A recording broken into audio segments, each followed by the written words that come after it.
নমস্কার বন্ধুরা, আজকের এই সাগরের মাছ দিয়ে আমি সবজি দিয়ে রান্না করব। এখানে কিন্তু মাছগুলো ভেজে নিয়েছি। ওই মাছের তেলে দিয়ে দিলাম জিরা ফোড়ন, জিরাটা একটু লাল লাল করে ভেজে তারপর দিয়ে দিলাম আলুটা দিয়ে এখন হলুদ মরিচ লবণ গুলিয়ে রেখেছি, এইগুলো দিয়ে একটু কষিয়ে নেব।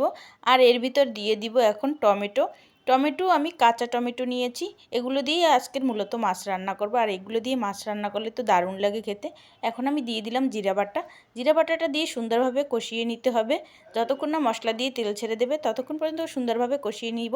এই যে মশলা দিয়ে তেল ছেড়ে দিয়েছে, এখন দিয়ে দেবো পরিমাণ মতো জলটা দিয়ে ভালোভাবে ফুটিয়ে নিয়েছি। এতক্ষণে আলু আর টমেটো সিদ্ধ হয়ে গেছে। এখন এই পর্যায়ে দিয়ে দিলাম আগড়া। এই আগড়াগুলো আমি আগে থেকে একটু সিদ্ধ করে নিয়েছিলাম। এখন মাছের ভিতর দিয়ে কিছুক্ষণ ফুটিয়ে নিব। কিছুক্ষণ ফোটানোর পর মাছগুলো দিয়ে আবার একটু ফুটিয়ে তারপর ধনেপাতা দিয়ে নামিয়ে নিলে কিন্তু রেডি।